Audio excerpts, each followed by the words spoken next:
Welcome to France 24, the France Today News Bulletin for Friday, May 22nd, 2026, on francetoday.com in podcast form, via AI chatbot, and on the medium wave band at 1,575 kilohertz. From Paris, Rachel Costa.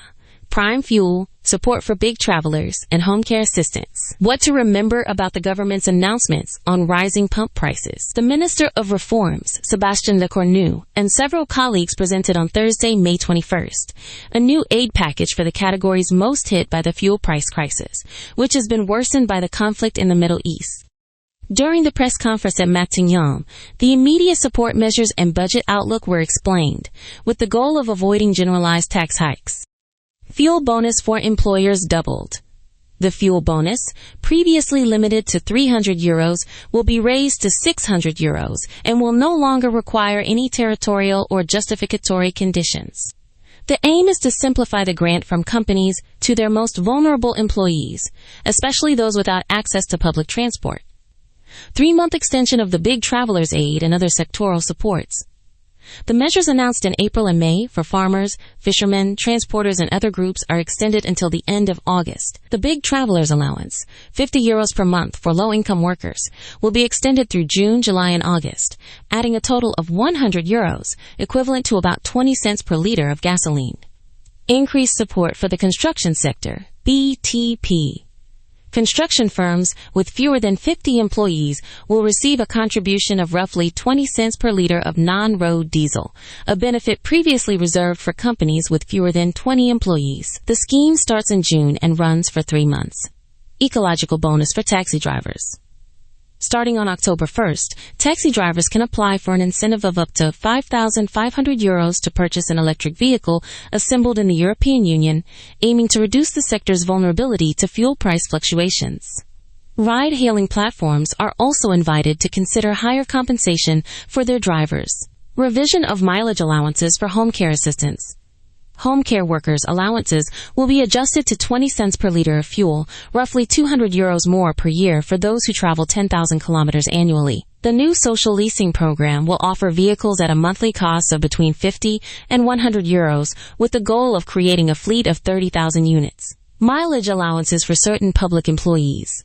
Substitute teachers, AESH aides, disability escorts, and healthcare staff will receive the same 20 cent per liter rate from June 1st to December 31st, without additional paperwork.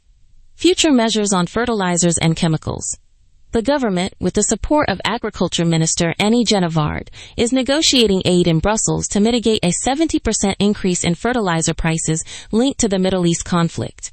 Extensions will also be sought to avoid extra costs for the chemical sector.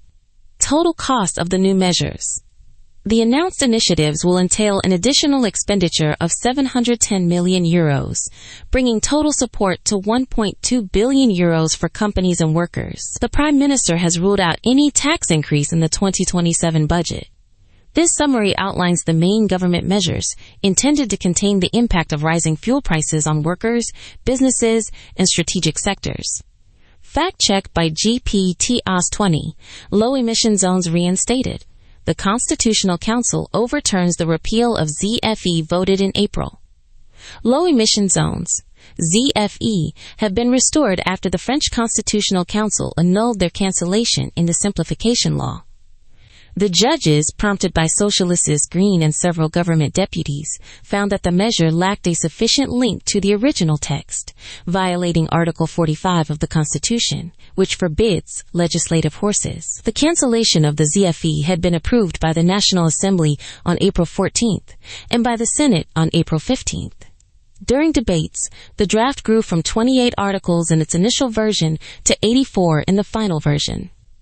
This expansion led the Council to strictly enforce the limits of Article 45, which requires any amendment to maintain at least an indirect connection to the original purpose of the bill. In its May 21st decision, the Council censured, in whole or in part, 25 articles, including those concerning the ZFE and the zero artificia. Netization net. Principle.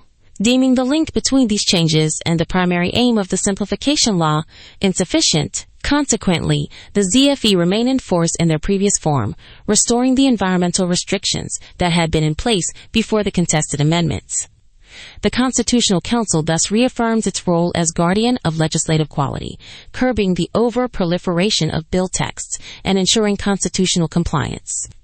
The government welcomed the ruling, noting that it preserves the ZFE, an essential tool in the fight against urban air pollution, and strengthens the zero artificialization net policy, crucial for addressing climate change impacts such as floods and heat waves. It is a crucial issue for the resilience of our territories, for protecting agricultural land, and for our food sovereignty, said the Ministry of Ecological Transition. Line to Rachel. Good morning from Paris. I am Rachel Costa, and I will now read my editorial. Editorial by Rachel ZFE. The Return of the Legislative Zombies. The ZFE, those quirky zones where combustion engine cars are forced to say good morning to a sign, are back in the spotlight thanks to the Constitutional Council. It is not a plot twist. It is more like an episode of Who Stole the Script?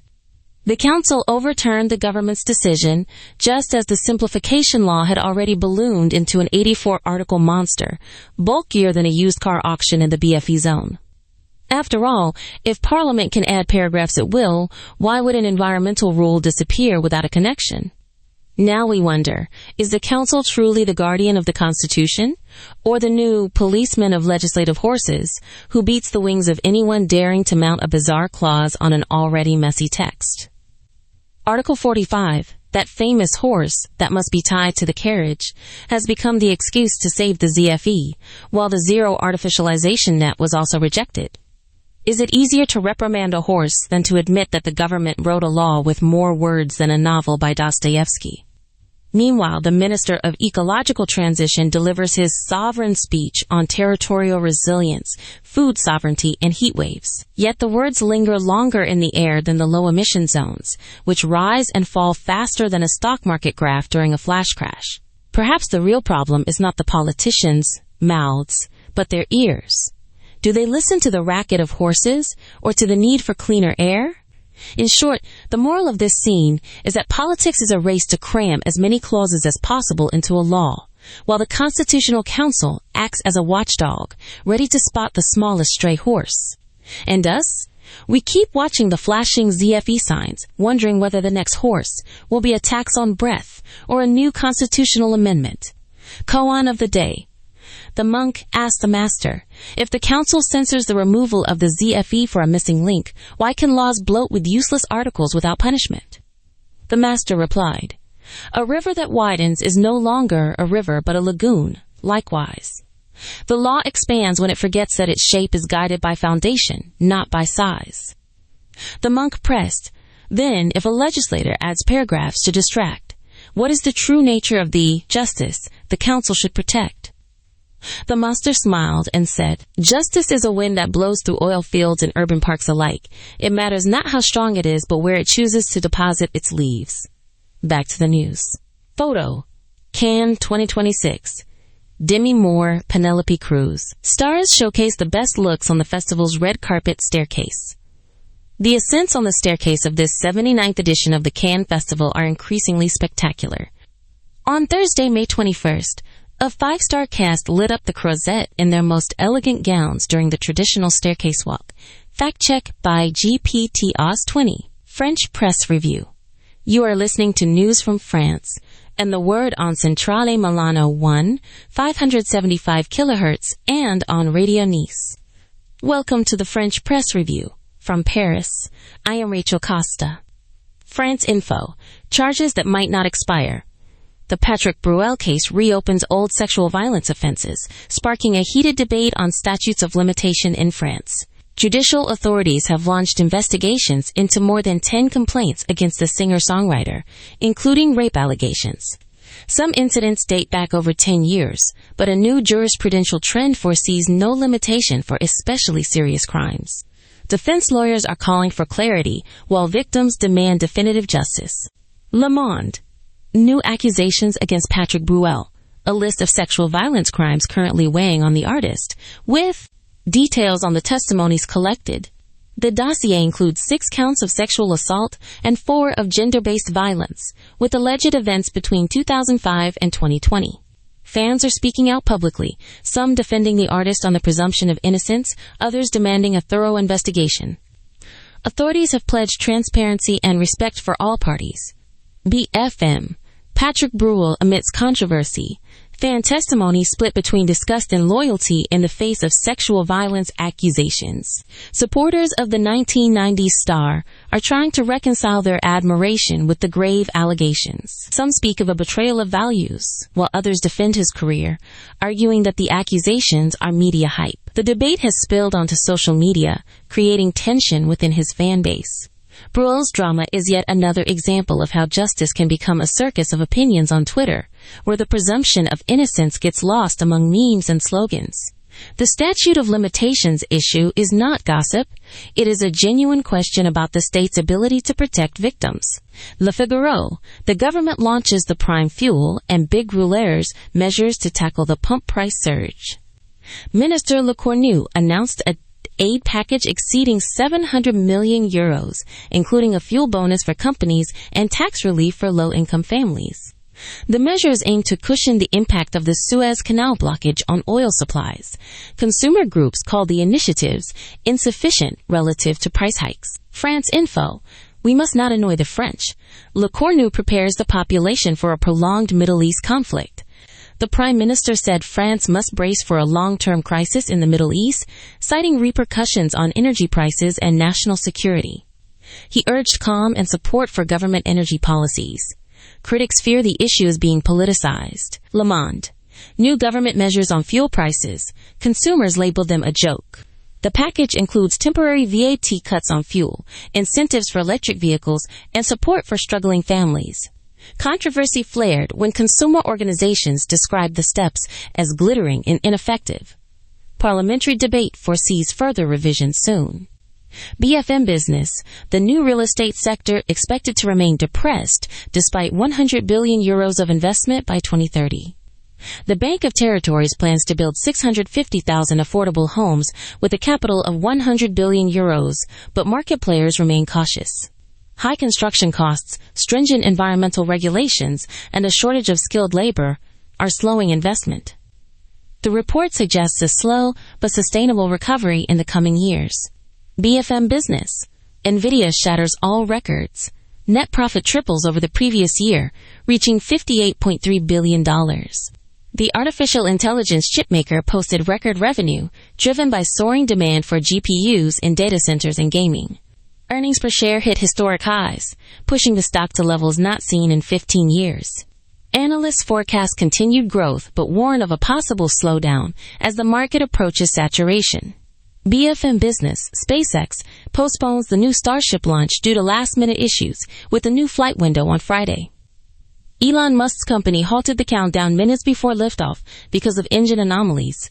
The technical team is working to fix the faults, aiming for a second attempt by week's end. Investors responded with a mix of frustration and optimism. Le Figaro. Senator Rubio accuses Cuba of being a threat to the United States, while Cuban officials contest his statements. Senator Marco Rubio declared that the Havana government poses a danger to U.S. national security, responding to accusations that it has fomented military aggression. Cuba's foreign minister rebuked Rubio's remarks as misleading. The exchange has revived diplomatic tensions between the two countries. Le Monde. The United States sends 5,000 additional troops to Poland, according to statements from Trump. The American president announced a deployment of more forces to strengthen NATO defense against the Russian threat. The reinforcement was welcomed by Warsaw but drew criticism from those fearing a military escalation. Trump also promised further military aid to the alliance. Le Figaro.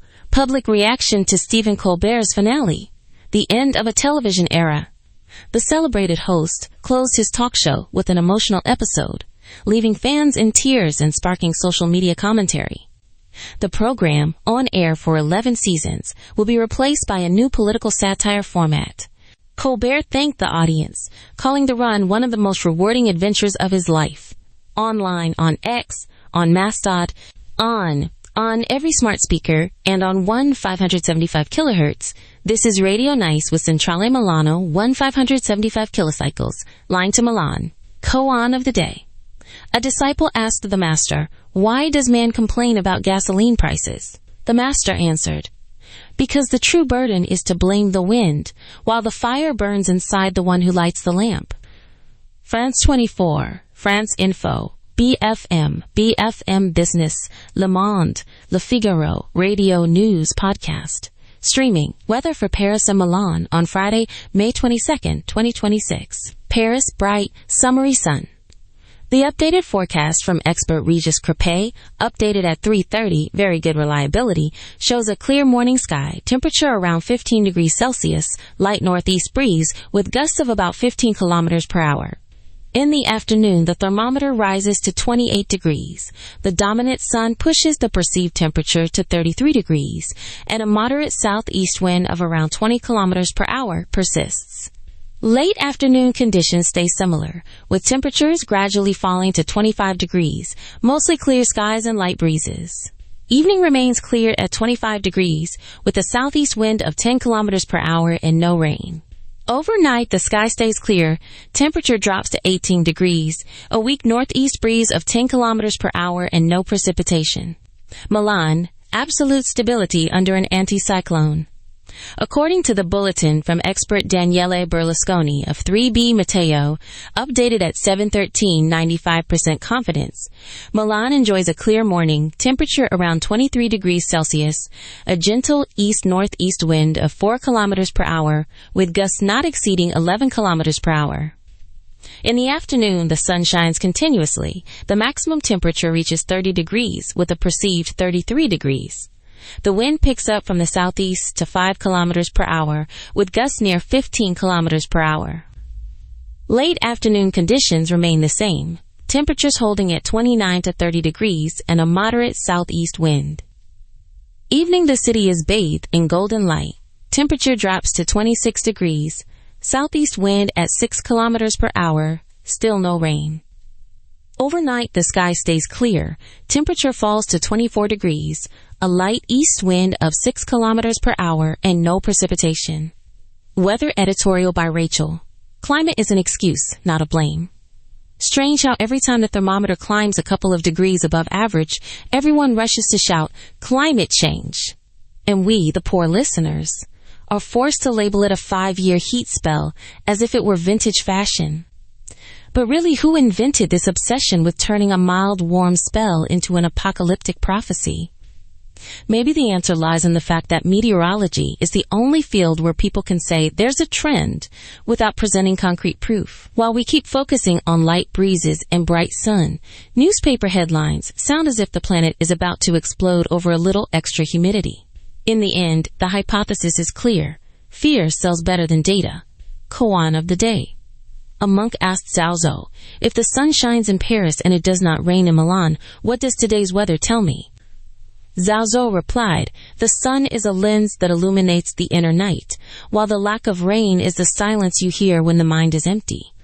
And that is today's weather. Closing. Online, on X, on Mastodon, on every smart speaker, and on the medium wave band, this is France Today with Centrale Milano 1575 kilocycles.